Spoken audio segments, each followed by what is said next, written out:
What's up, everybody? Welcome back to another episode of the Dangerous When Focused podcast with me, Sean Bryan. Today, we're welcomed by Mr. Paul Davey. Paul, thank you so much for coming in. We didn't get the coffee, but now we have an hour to chat, catch up, and just see how life is. How are you keeping? All good, Sean. And thanks a lot for having me. It's great to be down here in your place, in your salon, in your barbers. Amazing. Yeah. Incredible. I don't know when we last hung out, but we obviously, the story or origin of this podcast is for me to sit down to people who I know or even people I don't know to get to know them a little bit better. But I've actually kind of forgotten that you've interviewed me, and we'll get into that later. And it was really in depth, and you had notes, and I kind of wing it because I want it to be more organic. It's not less organized, but just my memories of knowing you way back when. In my hairdressing career, for a lot of people that might not know, I started in hairdressing, or anyone that's new to this podcast or channel might know the origin of it. So it's a little bit of me going back down memory lane, but you're someone I look up to, and you've actually had such a big impact on my career. I'm not sure if you know that, but we'll get into that a little bit later once you can kind of maybe tell our followers, listeners, people watching, who you are, where you're from, and who is Paul Davey? Exactly. Who the hell is this guy? This is your life. This is your life. Well, I'm originally from North Wales. If you notice my accent, a lot of people think I'm from in England somewhere, I'm actually from North Wales, Anglesey area. But I came over here about 26 years ago to work in Tony and Guy is where we first met. Actually, that is when I first came over here, and the main objective was to get a good education. Plus, I was 17, if you can remember, 17 being a young boy wanting to move away from home, have my own life, get my own apartment with a buddy of mine. And that's basically what it was. I mean, Dublin wasn't that far away across the water. 56 miles, apparently, I think it is, across the water. And came over and got a place with my mate and started working in Tony and Guy and having an amazing time. I mean, hairdressing back then was brilliant. The industry, the barbering industry, the hairdressing industry was really, really buoyant. I loved it. So I really, to cut a long story short, without going into too much detail, like we were really encouraged into business by Alan Boyce. He was a massive mentor for me. He was my old boss, but he really pushed a lot of people that were around him. So he kind of oozed this sort of, he really, by osmosis or by just being in his presence, he wanted people to grow around him. And I was quite young, I was 17, but my mates in the industry at that time, the people I was working with, were all growing and wanting their own businesses. So I was kind of submerged in that kind of culture, So I was kind of embedded into me as well at a young age that we were going to go into business as well. Did you start as an apprentice then? Did you come over here with no hairdressing, or did you have a degree I had 1 year behind me. So okay. I left school at 16. At 17, I was in, from 16 to 17, I worked in a hairdressing salon. But I cut hair since I was like 13 or something. Okay. In my garage, and we kind of winged that, So that was, me and my brother were barbers, We just had a razor and we had a mirror in our garage. It sounds like such a similar story for people, the garage or in the kitchen or whatever it is. So did you look at magazines? Were you reading books, or were you influenced by, how does Paul, because a lot of people's story, I wanted to be a footballer as a kid, David Beckham, I was 10 in 1997. So that was peak David Beckham. 98, he got kicked out of the World Cup for, kicking the Argentinian player. Absolutely. And I remember thinking I didn't want to be a hairdresser or a barber. So I had a dream to be a footballer first, and then I think a professional snooker player, whatever. But do you think, I don't know if people say it, it's creative. And I'm like, is cutting the hair classically doing the classic techniques that you're taught? I mean, I think you can train someone to cut a one layer, square layer, round layer, but I don't think there's creativity in that. It's like a craft. But I'd like to know your thoughts on in that area, because I obviously tried my hand at loads of jobs, and then by default I ended up getting into Tony and Guy because I was like, this is I remember walking and be like, I can still smell it, be like, oh, this is a different world. Yeah. Very trendy receptionist.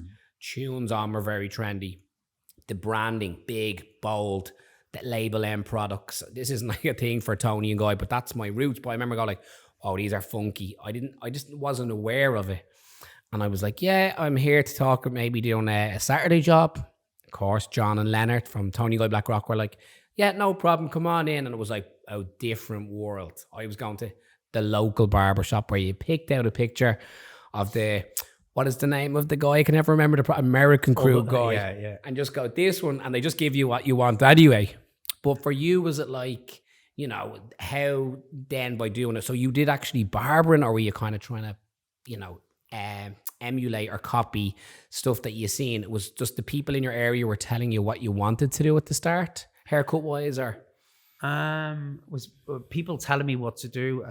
Yeah, I mean, we are kind of social chameleons, you know. I mean, I'm a very fond believer of giving people what they want, you know. Okay. And you know, understanding. I'm not saying I'm going to do what I want to do. Do you know what I mean? I mean, it's like giving people what they want. I mean, we're in the service industry, we're in the people business. Yeah. And, you know, if you completely ignore people and go, no, mate, I'm going to give you what you want, back off, you know, and that's it. I don't think it works that way in business. But back then, was I thinking about that? Going back to your creativity question. Yeah. About your, you know, what you were saying about, yeah, you can show people technique. You can teach anybody hairdressing. Well, not anybody, but like you can teach a lot of people technique. I'm luckily enough to pass a qualifier hairdresser tonight. Actually, one of my girls is just qualified tonight, just before coming down here. So I'm delighted about that. But just showing you, even with her, like, you know, for that respective Rachel and Amos, she's just coming onto the floor now.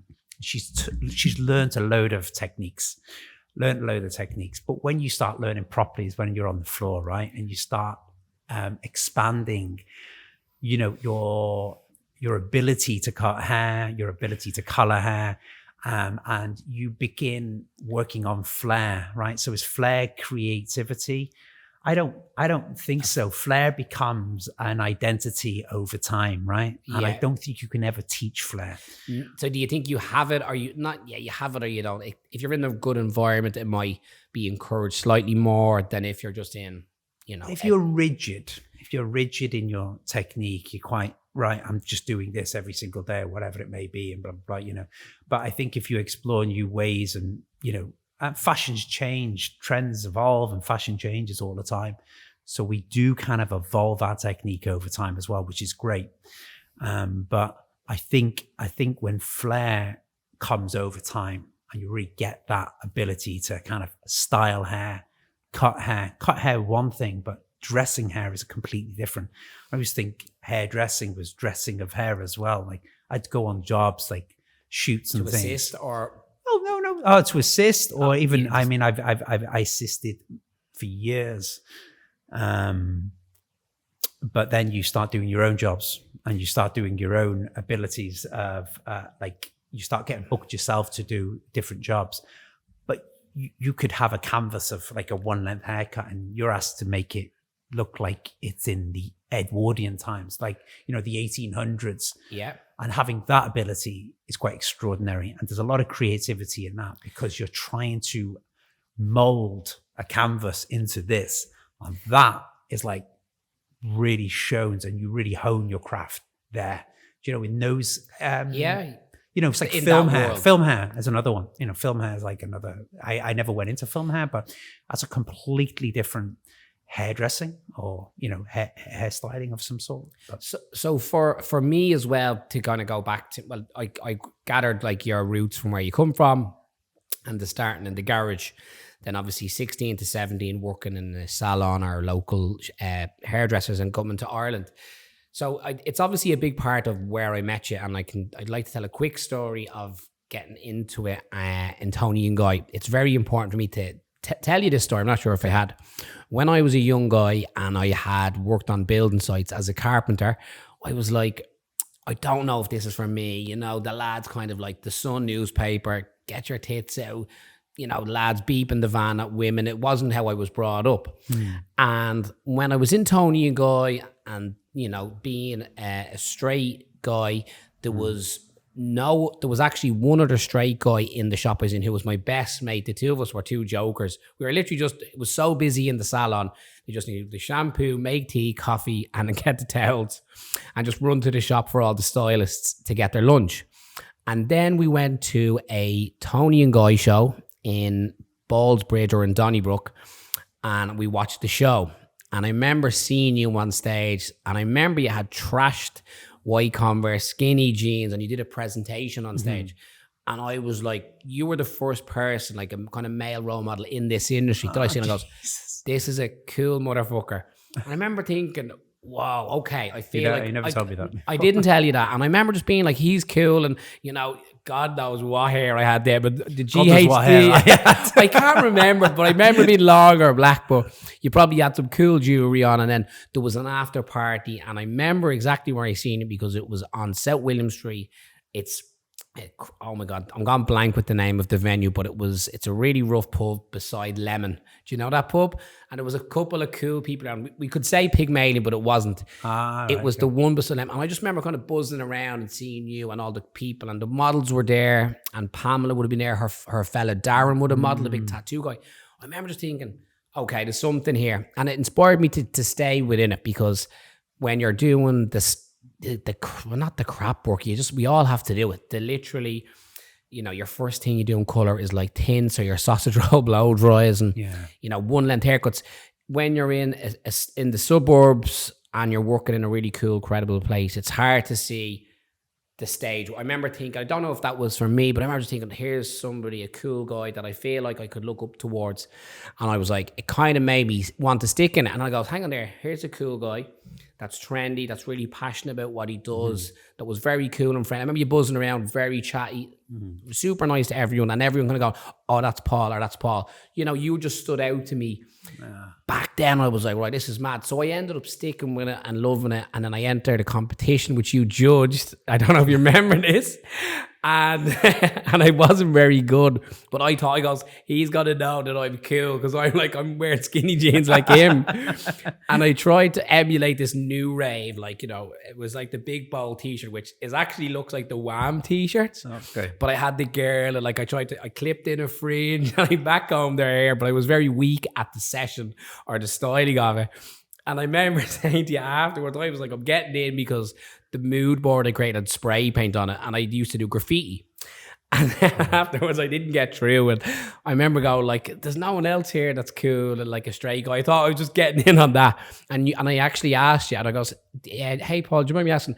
And you said, do you know your little back home? I can't even remember the term. And he goes, it was transparent because you could see through it. I obviously hadn't teased it out or sprayed it. I had a clip-in fringe, and God love Sheen, who was my teacher. She was like, I wasn't that, you know, it was my first year as a junior, which is how good was it? I said, that was so important to me in my hairdressing career, because I was like, you actually had judged it based off technical ability, but look, I don't know what you would have judged the junior comps on. And I was like, this is cool. And I don't know, the way you were about it, I just was like, this, and I think that's how it started our relationship of like, there's Paul, you know what I mean? And whatever. And the same with Ian, and like, you know, maybe Boise with the kind of style, you know, the cravat and the leather. These are cool guys. And Ryan Skelton. And it was very important for me in that world to be made feel included. And it's such a beautiful industry that I don't think enough people talk about that, how, you know, in all of the places, I think a salon can be super, super friendly. I'm sure there's places that are toxic. But for me, Tony and Guy in that world was just like, it was the coolest, biggest brand. And I don't know if you can talk about it with when you went over to 17, but why did you want to go here? Did you know it was popping at the time? Because it's a very important part of your professional career, Tony and Guy, I imagine. Absolutely. Well, I guess that was my, you know, that young. I mean, we were, 17. I think what age was I? When we qualified, I think I was 21 going on 22. I was turning 22 when we first opened the one on Dame Street there. So you took over that at 22? Yeah, we bought that at 22. Oh my God. Yeah. And that was a big thing for me. But you know what? At 22, I was like, I was ready. You know what I mean? I was well able. Oh, you know? My God. I didn't know that. You kind of just go into it, you know, guns blazing and... up and downstairs? Up and downstairs, yeah. What I think an I think institution. we opened the door, and I think within a few, maybe within the first year, there was like 35 people in there, like rocking. It was great. Yeah. It was rocking. Really, really good. Like great team, international team, people from all over, which is great. A lot of Australians here then, I think. Wasn't there? There was lots of Australians. I feel like Spanish. I remember seeing some of the Yeah, old... it's like lots of different people here. I mean, it's great. You see them on social media and everything now. But that to me was college years. And do you know what? There was a bit of support there. Do you know what I mean? You had support from the main company. It was like, I can learn, I can shoulder these people and find out everything's good. You know what I mean? You've got an arm over your shoulder. So right? were you kind of like, was it Alan that owned all of the franchises? He owned the master franchise, and then he was franchising out so he's finding people to go into franchises. You're the right candidate, and he totally was correct with that. Yeah. But you got to find the right candidates, because as you know yourself, I mean, there was a few opened and didn't Some be didn't closed. Well, I mean, that could be loads of different things. Rent was too high. Okay, yeah, I get it. But yeah, I mean, I look at that as my good college years of training in business. Almost. Training in business, absolutely. Yeah. I mean, I didn't go to university, and I think the best way to go and learn something in education is go and do it, right? Mm-hmm. Go and do it. Be practical, learn by the process. And people are frightened of the process. They're frightened of just going in, digging in, getting stuck in. And I always say this to my team, even, you go into barbering, what's the best way you can learn? Get doing it. Learn the process. Yeah. People just go, no, Sean, show me what to do. Show me what to do. You go, hang on, just keep doing what and I'll teach you where you're going wrong. And, I mean, obviously there's a formula. There's what you want to teach. You want to teach technique, and you want to teach methods. But the best thing you can do is come into a classroom, learn from that, go do it, rather than waiting for the next classroom every single time. Otherwise, it's going to take a long, long time. And I say that in general, like if I had to go to business school, if I had to go learn about business, if I had to go learn management, health and safety. No, I know that. Before I'm opening my business. Do you know what I mean? Yeah. So 22, and then how long of a stint then? Because it's a very important time, especially this podcast. It's business related, but it's definitely people related as well. And it's like the story is very important. When I always talk about your DNA is so important when I do coaching, or even just when I'm talking to staff. I'm like, your roots and surrounding, it's literally like when I was in Tony and Guy, I remember going like, it's still to this day, the customer service element. We had to do an exercise that when somebody walks in the door, you have to walk through the door and nobody speak to you for a minute and see how long that feels. So like we encourage everyone to face the chairs to the door, but the second somebody walks in, try and contact them and let them know that they're there. So the exercise was we'd walk in and we were told to stand for a minute. A minute feels like 10 minutes if you walk into any business and no one sees. Nobody would do that now in a coffee shop. And the integral part of the training was like customer service, know their name. The booking system tells you who it is, or hello, how are you? Who are you today? Oh, Pamela, is it? Hiya, Pamela. Nice to see you. Have a seat, and I'll let Paul know you're here. And in Cut and Sew, the success definitely comes from the bosses I had, the people who influenced me, and the education, the system, the training. It's not really done as much, I don't think, now. I feel like I could be wrong. I'd love to chat to you because I love... When I went to see you in your salon, Davey Davey, I remember you gifted me your book. I don't want to name it in case it's wrong, but does it begin with E? Elements, exactly. Yeah. So I have it, and it's a beautiful, it's passion project. But can you tell me how long the Tony and Guy thing happened? And then kind of, do you mind me, if again, we can skip past it, but how you went on to Davey Davey, because I've been in the city and seen that salon opening, the success it is and the brand, and like, how do you feel going from a global company to then doing an independent, and like, some of the struggles with that, or excitement? It doesn't have to be doom and gloom. I mean, Tony and Guy was just, look, we did 10 years of business, renew contracts. When you're in franchises, you have to renew contracts. And you know what? It was just time. It was like time to put our own name above the So door. it was only 10 years with you guys there? Under the business, yeah. Wow, that's like a nice So we chapter. had a place in Waterford, and then there was an investment, a small investment made in another salon there that we did. But we sold everything. Sold it back to the main company. Nice. And then we set up Davey Davey, and it was just time, you know. Plus, Drury Street at the time was. Do you know how old you were then for Davey Davey then? Like in your head, Pardon me? do you know how old you were for when you set up, like when you and your brother went up to Davey Davey? 10 years later, I was 32. 32. Oh my God, it's 32, yeah. and 32. what a phenomenal part of the city. Yeah, and then Drury Street, that's later closed down due to a flood. We won't go there, but Not it was at like all, a legal thing for 7 years. I don't mind talking about it, but it's like and look, I mean, in It's business, indisputable. there's a lot of people maybe go through legal stuff. Yeah. And I swear to God, if you can stay away from it, because it can consume you.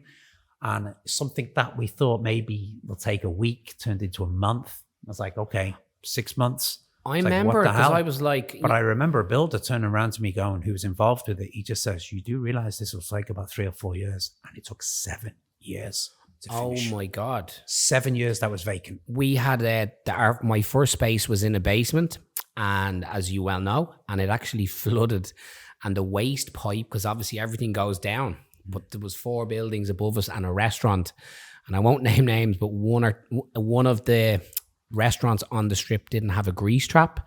So one morning we came in and it was about 2 or 3 feet of nasty stuff floating around. I will let you use your imagination.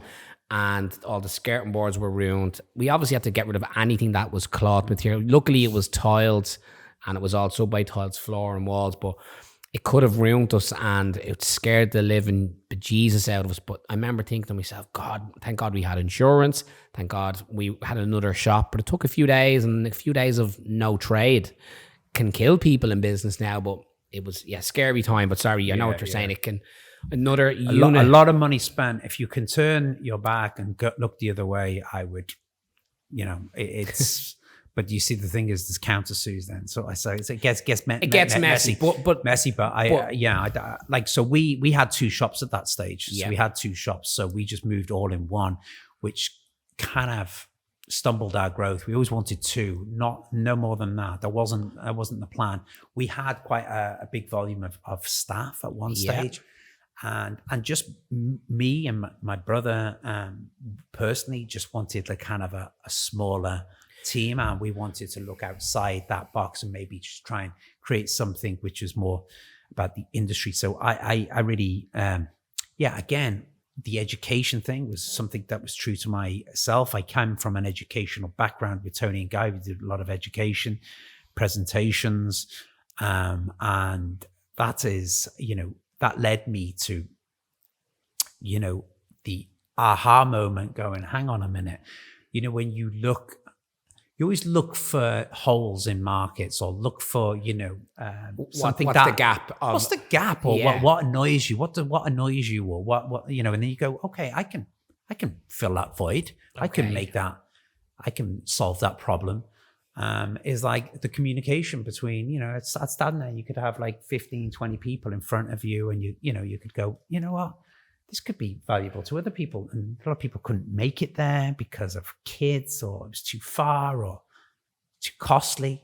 I was like, why can't we just stream this out? Because other companies are doing it. Big companies are doing it. Their messages are delivered. Their internal messages are delivered via webcams. I'm going, we're not doing it in our industry. So online, nobody's doing it.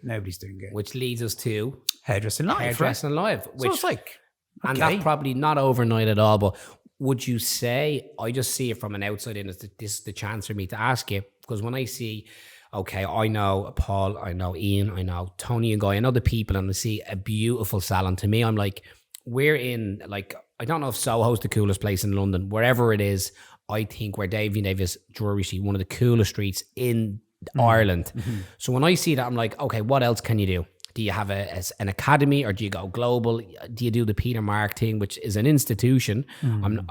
All credit to them. But I would be thinking Tony and Guy was instilled in me. I was global, and it's not just nationwide. And it's, we were trained to be, we are the best. We did our own internal competitions. We didn't compete in I don't know the names of them, but the Irish or the L'Oreal. I don't think Tony and Guy were allowed to enter other competitions. It was just the Tony and Guy Awards. Was that correct or no? No, it wasn't. I wasn't. I thought no, it was. Yeah, no. I'm misinformed. Okay, Audrey. We did lots of other competitions, but I don't know probably whether. Won loads of them. Yeah, well, we did. As in, we won the Irish L'Oreal, and we did that in the men's and the women's. We did all the photography awards. Sorry, I'm misinformed. I've been telling that story for like 15, 20 years. No, we weren't allowed to do the L'Oreal and the Tony and Guy Awards. You do as well, yeah. So we would do the Tony and Guy Awards, which is a big thing as well. It was worldwide, and go to Ali Pali, wasn't it? That's Alexander, right, yeah. It was a piss up for us. We were like, to see the collection. It was so exciting. To me, it was like, it was brilliant going to see like Alexander McQueen show. Yeah. And it was brilliant to have your pictures in that. In the book. In the book, yeah. It was an amazing thing. And like to have that, I was like, wow, that's really, really good. So sorry, back to my question with okay, you've had a huge successful 10-year stint with a global brand, Davey Davey, and then you're on the coolest area. You have this really amazing concept. You're trying to do your own thing, and then not shit hits the fan, but the two shops, the kind of leak happened. Then you're stuck in this situation. You're like, right, we have this amazing salon, and then you're like, okay, gap in the market, hairdressing live. So, are you thinking to yourself, was that pretty much? I remember just going like, holy shitballs, and you nailed it, because I went down the barbering route, kind of self-taught. There was a gap it wasn't because I was like this genius that's saying, I'm going to create a men's salon or a barber shop that does appointments. It was just my DNA was appointments. It was literally notepad and pen and text message. So, and then people were like, what do you mean you're fully booked? It's Thursday. I'm like, I'm actually fully booked for the next week. And then there was, do you want to book in for next week? We didn't take deposits, and people would be loyal to us. So we didn't there was a space in the industry, but hundreds of people globally were probably doing it in other countries. Maybe Ireland was behind, and we were, if not the first, second or third to do appointments. So it happened. But for Hairdressing Live, was it like super successful from the get-go, or was it a labor of love? And then you were like, it's the next project, and you just went hell for leather with it? Or, how would you describe it to people, being like, if they don't know what is Hairdressing Live, how would you, in a nutshell? Yeah. Well, Hairdressing Live is basically a global live academy, right? That's exactly which is revolutionary, kind of, but yeah. So it was to showcase, and it was to involve and be inclusive in the industry and showcase all the different talents. It wasn't about me. It wasn't about you. It wasn't about. It was education. It was education, and delivered by loads of different artists. So it was a way of bringing. I love bringing everybody together and going, okay. I mean, obviously, I would have liked to have got way more people on, and what we started doing was charging for it. And maybe I should have started it off as being free and get everybody in for free. You know what I mean? And just asking people, do you want to jump on board? And I mean, I guess when you start trying to sell tickets, people weren't. It's a weird because it was technology. Before COVID, right? It's like the amount of questions come in, and how do I log in? How do I do this? And they needed like a full team of people. Yeah. Absolutely. But we had to configure all this website together. So we were learning as we were going along. In another part of the hair world. Yeah. And I had a videographer guy, I had cameraman, I had a photographer on site as well. So it was quite a big operation. And it's almost like it's like going to the cinema and you've created the movie. You're selling the popcorn and you're selling the bloody tickets. You're doing everything. You know what I mean? I was doing everything, moving around. So the plates were spinning all the time. And I had to sit in front of you and ask you questions, and talk to you. But also it's like a business, and you're like, so I was lucky enough to be on it. And I remember thinking it was a career highlight. and I didn't forget to say this because it came up on my story being like, I suffer with going red doing public speaking. I don't really do it now because I tell people and I kind of just be like, what's the worst that can happen? But I was going to your home studio to do it. And the 2 haircuts, and I was like, how am I going to wing this? Because Paul is going to know if I'm not using the right terminology and techniques. And I remember I was just so happy to get through it. And it was a huge success, a career highlight for me. And I remember thinking the operation was serious. And you did an amazing job. Thank you. Do you know what? Even what you asked me the question, and I think you touched on something very important there yourself, which was like, I was just absolutely so busy and rammed all the time. If you reverse engineer that, how do you package that? How do you deliver that to one of your team members? Because ultimately, people booked in with you. They want Sean. For a haircut? For a haircut. But it's more than just the haircut. What are you packaging up that they want to come into? I definitely have the X factor, I think. And the haircut is nearly not the least important, but it's like punctuality. It's the guaranteed kind of atmosphere I create. I think I deliver a haircut and a kind of memorable experience, but the service is like, I think it's top notch. And the haircut is actually, so it's, I don't think the customer would know if I put a dent in their head or not, or didn't cut a section correct. That's not how I want to operate, but. Would it be safe to even say it's about the experience that you created for them? They could get the same technical haircut for half the price. Yeah. Closer to home. So I'm very appreciative, but I value myself as well. I think that's, all of the training and Tony and Guy 20 years ago, not quite, but nearly 20 years ago. But even by osmosis, people working alongside you, the ability to kind of work alongside, and you sometimes underestimate the value of that, seeing how you interact with people. And that's a value that people don't underestimate. They do. You go into a restaurant, you go into a bar, you go into an airline, you go into anywhere like that. And you talked about customer service earlier on. And I'm a stickler for this. It's like customer services has a profound effect on a brand's name above that door, right?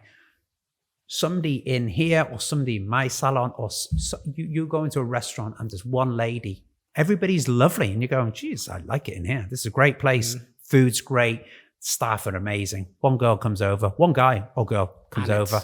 An attitude with you makes you feel sour. And you're like, Jesus, she's put a sour taste, or he has put a sour taste on this whole experience. And you walk away feeling that brand isn't great. And it's all one person. So whether in our field, if it's the receptionist is kind of has an attitude, or the first person to greet you, or I know it can be like the junior that's like shampooing your hair and is like, you could smell cigarette, or you can just be like, yeah, or I know it's so fickle, I think, but that's, the standard is so high now. I think there's no room for any room for excuses or room for that to happen. I know it kills us being business owners. Because can I ask you a question? And it's very blunt. What is the number one headache, I suppose, that comes to mind in hairdressing? For us, I can answer for you if you don't have them ready to go and you might think about it. But I think you can't do without them. But staff, getting the right staff is the number one task, because anyone can not cut hair, but we could hire anybody, but getting the right staff is the biggest challenge, I think. If you've got the right staff, they'll just come, they'll flood in. So when we haven't hired the right person, they've been like a cancer in a shop. I know that's extreme, but I really believe it's so infectious. It like, is. As you said, the sour taste, like that was £100 for that meal. It was amazing. But that, young guy or girl, geez, they had a bit of you walk in here and you're with other people. I went to that place and it wasn't very good. The service was terrible.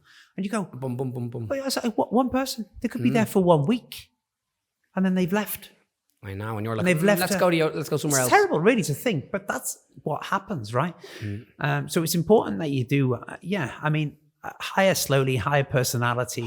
Slow. Oh my God, I've read that somewhere. Maybe you put up hire slowly is such a fucking... But then again, it's getting slower. I used to have that thing before where I used to have lots of people. You can, okay.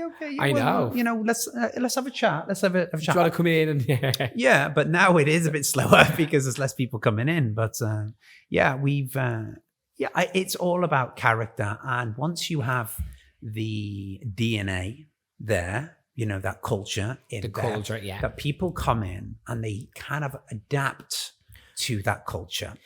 And it's, and if they start doing certain things, it's important for either senior management to kind of nip it in the bud and squash that, and just bring it to their attention. Regular conversations. I don't necessarily think you have to have meetings every single week. No, but you have to have conversations with people. And I run my business. I run my business like this, and it's very simple. It's like, I am not above you, I'm not below you, but I'm beside you, right? Lovely. And I am never above you, never below you. I'll do everybody's job, and basically I'm beside you. And if you're working alongside me, I'm gonna tell you, I want an expectation of this, right? And you've got to meet that expectation. And if you don't, then it's like, look, I don't think that's a very much a hard thing to ask for. I like that one. So a term that I use, and I think it separates us from the rest, and I've never seen somebody copy it because I feel like they're not being truthful, is you don't work for me, you work with me. And I don't know if I've seen that somewhere, and if I have, please let us know. But because it's like,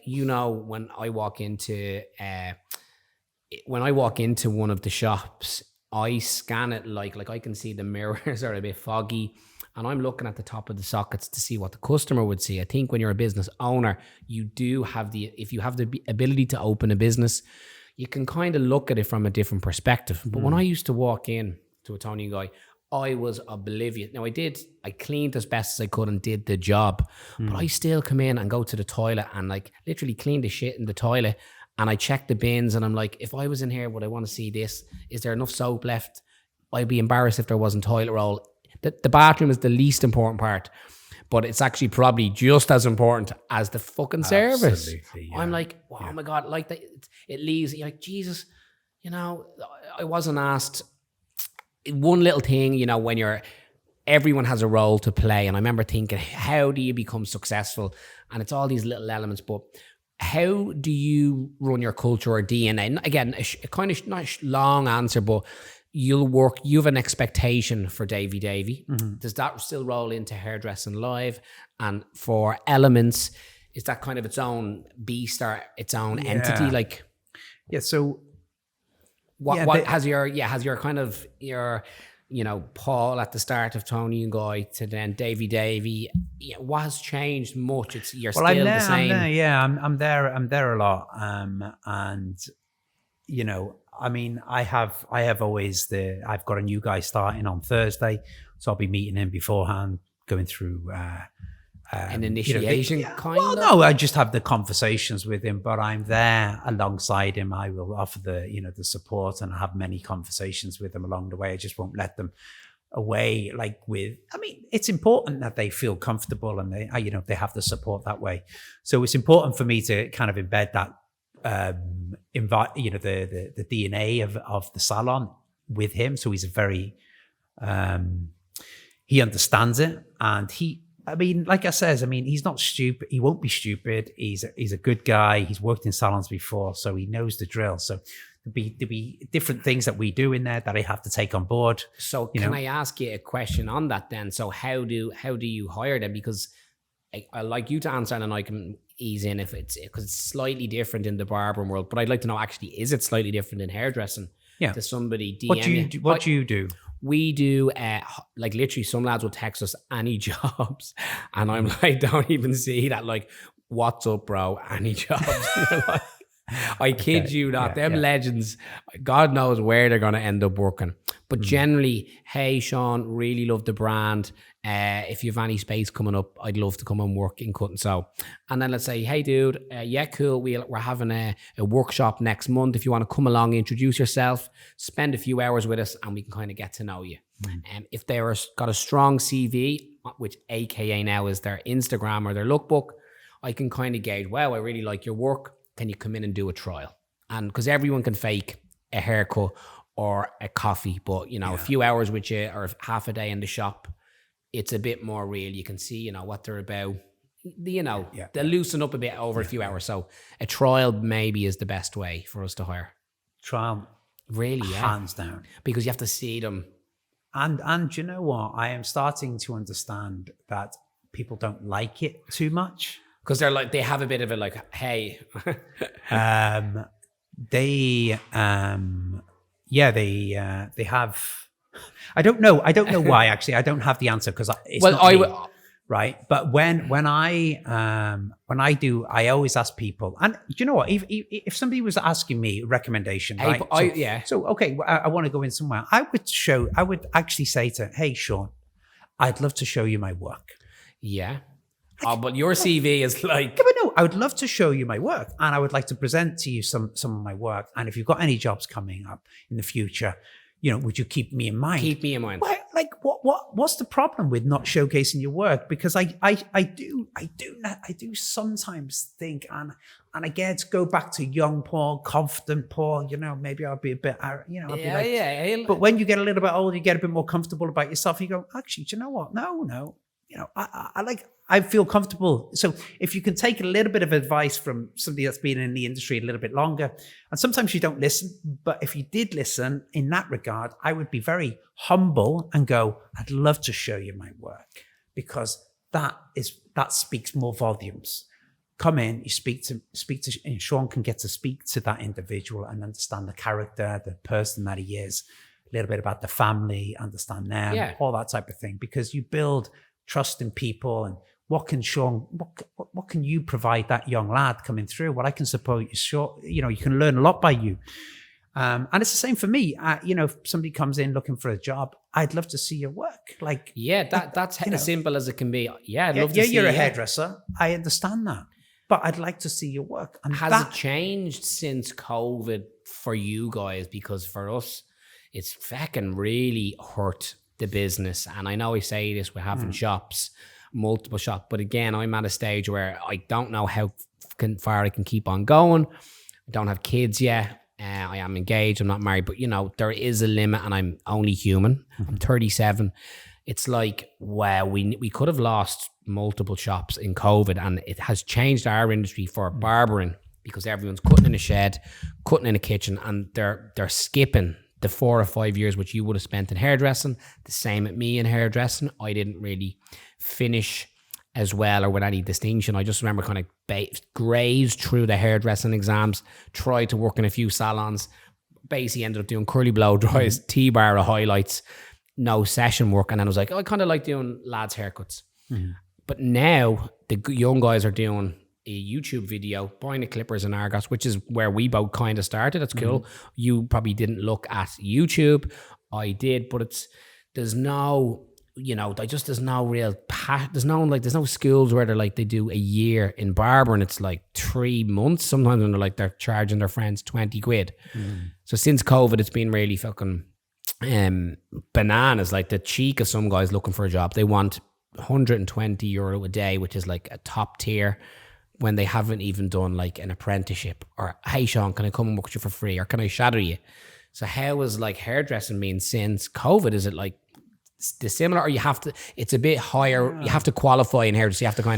You have to earn your stripes still. You do, which and is probably a blessing. This is the thing. I there was a couple of my apprentices that lost 2 years of education, if you like. So it's but they were fast tracked, or no, they lost it because of COVID, right? Oh, so they had to restart, or just... No, it was like prolonged, right? Sorry, I get you. Yeah, it's about time. It's about hours that you put in like to calculate them out. And so you it's couldn't like get prolonged. So so we've unfortunately that was the case. But we were very fortunate we didn't lose that many people. The one thing I did struggle with was we had to change hours around, and obviously trying to get them back was a little bit more challenging. This whole X amount of people in the shop. Yeah, that really social distancing around. We had to change hours, stretch, and I honored certain things that was like, look, we'll keep it the same. I mean, we're doing it as a but anyway, and then trying to get that back was very difficult. So I mean, look, my team are amazing, and I cannot. Like I says, I'm not above you. But I'm beside you, and let's have this conversation.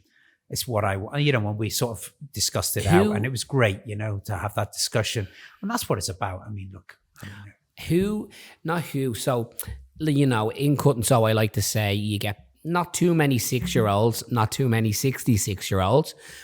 There or thereabouts, we kind of, gender fluid. We get about 70% males, 30% females, broad range of different types of hair. I myself am great at Afro hair, but I have my set clients. But with all of the people coming in from different countries, it's great. With Brazilian people, we fucking, Spanish, whatever, South American, and we've got people from New Zealand and Australia now that would have seen us on Instagram, and if they're coming to Ireland, they'll check us out and be like, that's a great shop and brand, and they'll see the versatility. But for people that don't know of Davey and Davey, but how would you describe it to the general public or people seeing, if you come to Davey and Davey, is it a hair salon? Is it a color specialist? Is it a place to get educated? Is it session work? Can you get literally everything under that roof or umbrella? Not too much session work. I mean, that was a period of our time where I've seen you do some crazy shit. You've made like literal, because you're an artist as well. Like you actually paint, but I've seen you create things out of hair that are mind blown. Like using, thanks. I don't know. Like I remember seeing you wrapping like hair around balloons and moving them. Crazy shit. It's already come into my mind. The more I talk to you, I can see a lot of your lookbooks or images, and I forget about that. And then you're great at cutting hair, men's hair. You're great at it all. But what is kind of the general week in the salon kind of like? Yeah, I mean, I would still do maybe about 20% male. Female would be 80%. We are a heavily, I have a lot of experienced team in there, which are really good with color. Big color salon. Maybe 60% would be color, and the rest would be cutting. We've a great team. We've got educators in different brands. So L'Oreal be there.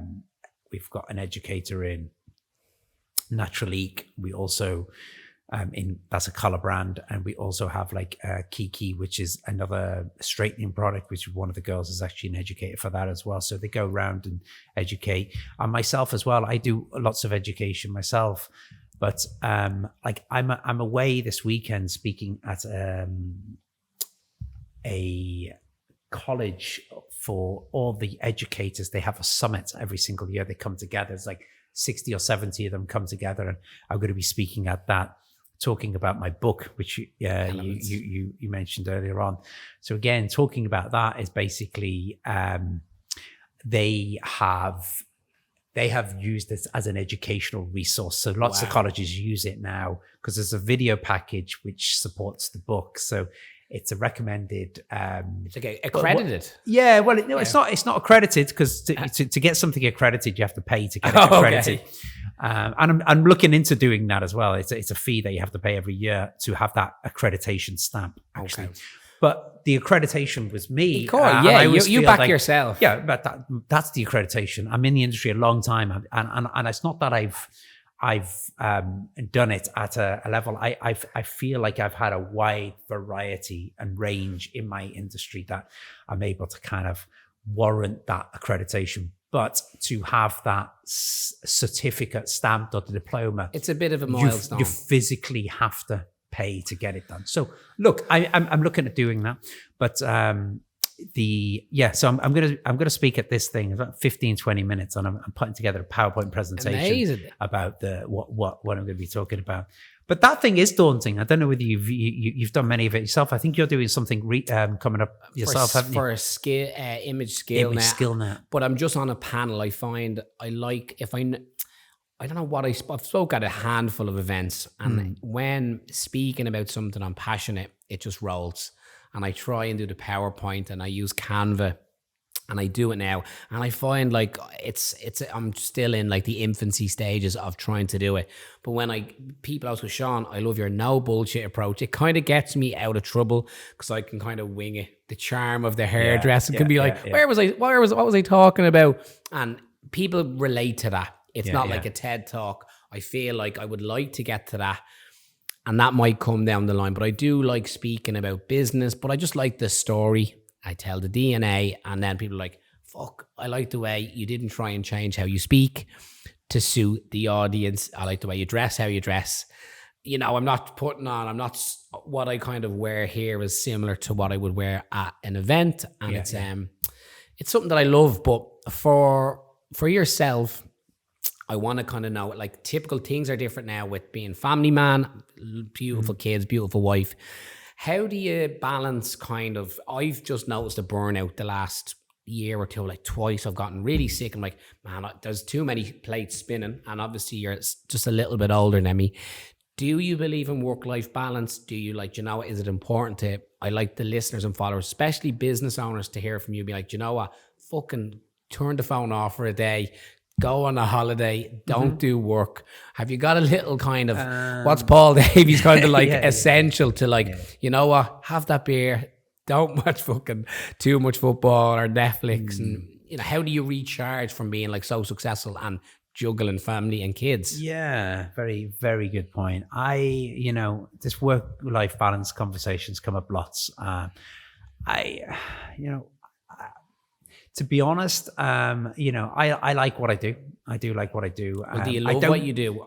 I'm falling out of love in a lot of parts of it, but I love the brand and business. But do you look like? Yeah, no, I mean, I think you have different stages in your life, right? Different stages in business, different stages in your career, and I'm moving into a different stage. Yeah. You know, and my wants and my likes are changing, and notifying that is, or being aware of that is important to me. Work-life balance, I think I'd like to change a little bit about what I do. I'm not very happy about my very consistency of work. I've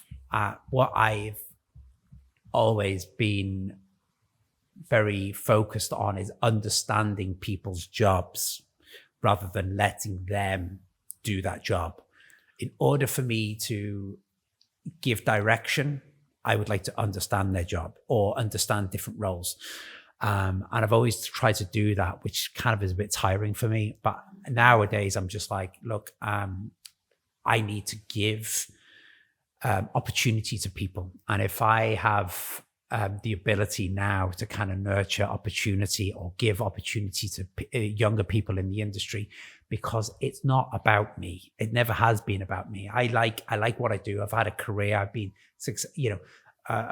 awards, and I've had the want to do that. But you have to want to do that to win things like that, or win. And if you don't have the want, that's the point in doing that. And other people, and if I could nurture or, you know, be inspiring other people to want to do that, because, you know, or show them a path that I really enjoyed. Yeah. It may not be for them, but, you know, it could be. So I guess my point is I'm moving into a different area where I kind of want to give people more opportunity in their career.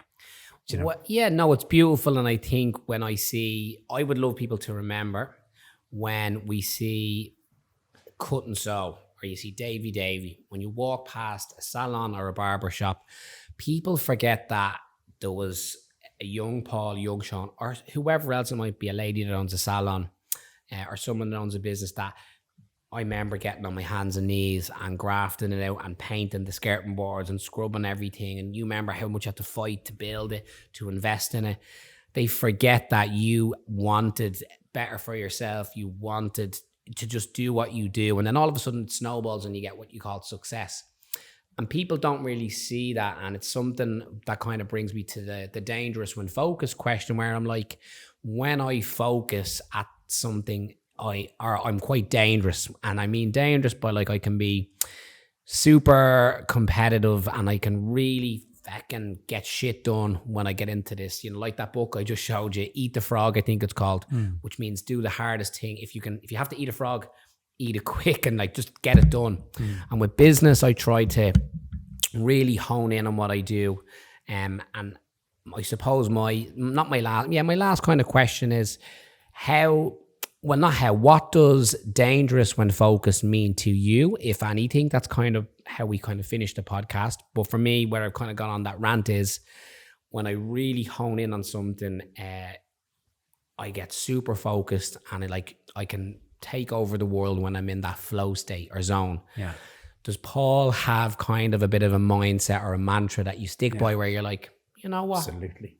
just get it done, or like? I think that's a great slogan, by the way. Yeah. It's a great slogan because it is, in a nutshell, dangerous when focused. So we are constantly being hit with distractions all the time.